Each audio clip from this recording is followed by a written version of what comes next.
เงยดาวสวัสดีครับวันนี้มากับช่องกินกับผมเชี่ยวพออ้วเราเต้าไก่งอนเอาเขาเชี่ยวควายไปซ้อกระจุดเกล้าเราเต้าดูหน่อยไม่โดดเลยเดินเพี้ยนะแต่เต้าจะเอาไว้กับชาวนะเนี่ยเอาไว้กับชาวฮารักแก่แต่ที่อันนับในเราเต้าวันนี้ก็ได้แกงซี่โครงครับใส่ฟักหอมครับ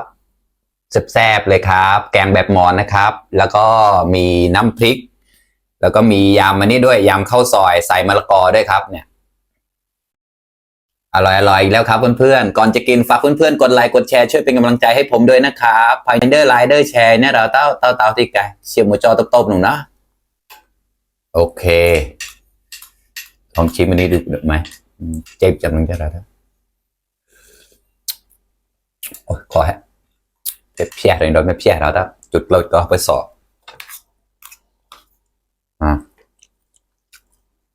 เชียร์รักแก่แกล่นะน้ำพริกปลาก่อนครับมาครับเพื่อน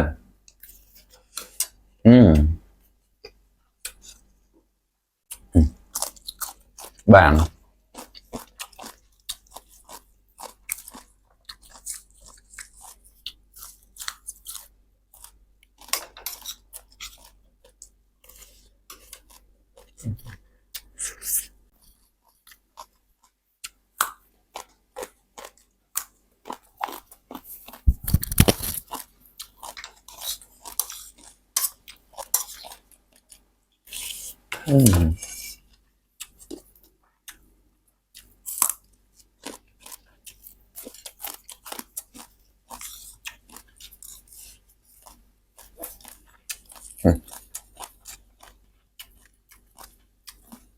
อร่อยมากเลยครับ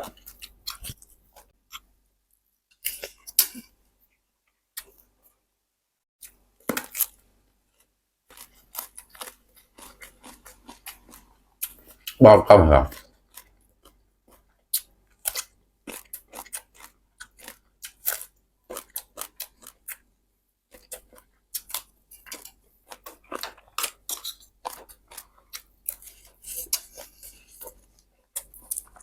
อุ่นไว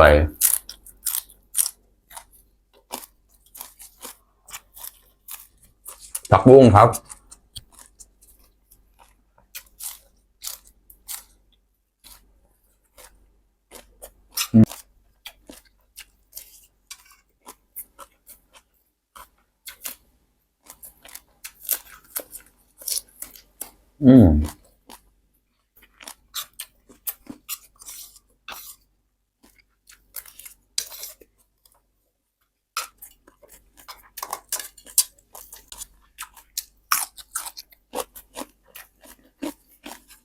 แต่รักที่แฟนเราละ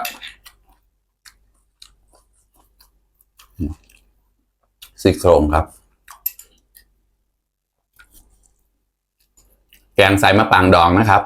แล้วก็ขมิ้นพุงด้วยเพราะมันก็เลยออกเหลืองๆรสชาติจะออกเปรี้ยวๆกลมกล่อมดีครับอร่อย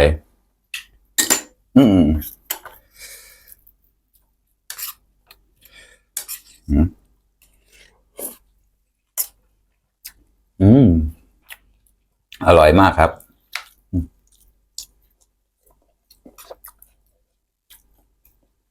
ฟักเขียเนี่ยหอมมากเลยครับ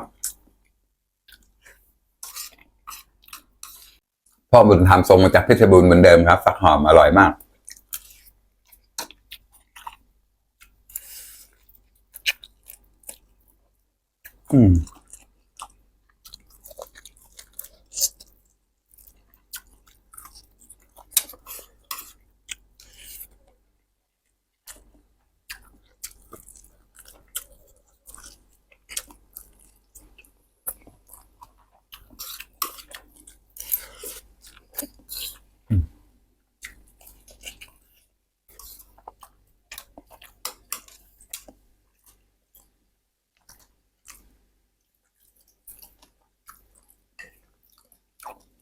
ข้อมากระดาษเสียมาค่ะ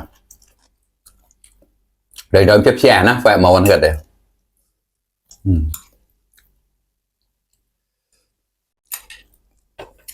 เราชิปเปิลมันจอดอะไรกันล่ะจุดน้ำเปิลจะเชียร์มันจอดตกล่ะ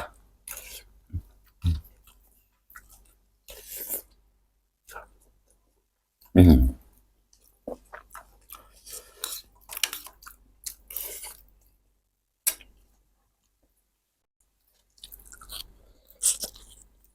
อืม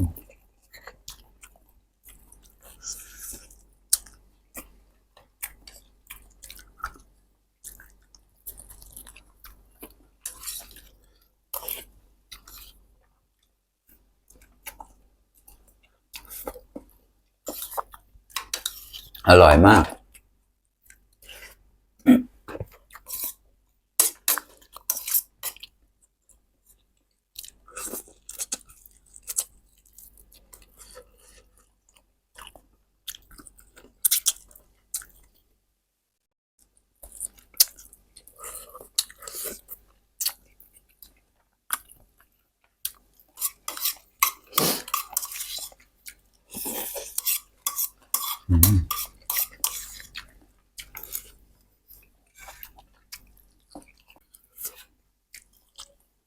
ข้าวหมดจานแล้วครับเรามาชิมนี้ก่อน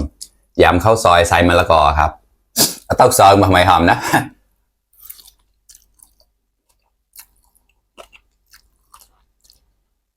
อืมอร่อยเอาไว้กับข้าวก็จืดแล้วนะ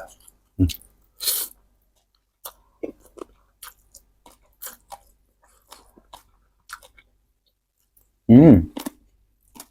อร่อยมาก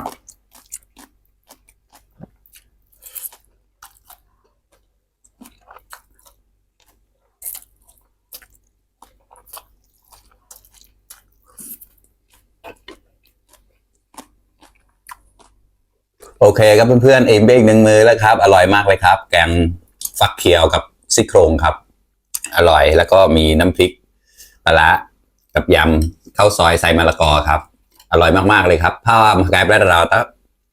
ว่าไปซองจุดเรานะเชียร์คอกไว้เป็นดอกเบี้ยเพียขอบคุณเพื่อนๆที่เข้ามารับชมทุกคนนะครับช่วยเป็นกำลังใจให้ผมด้วยนะครับฝากกดไลค์กดแชร์ให้ผมด้วยนะครับ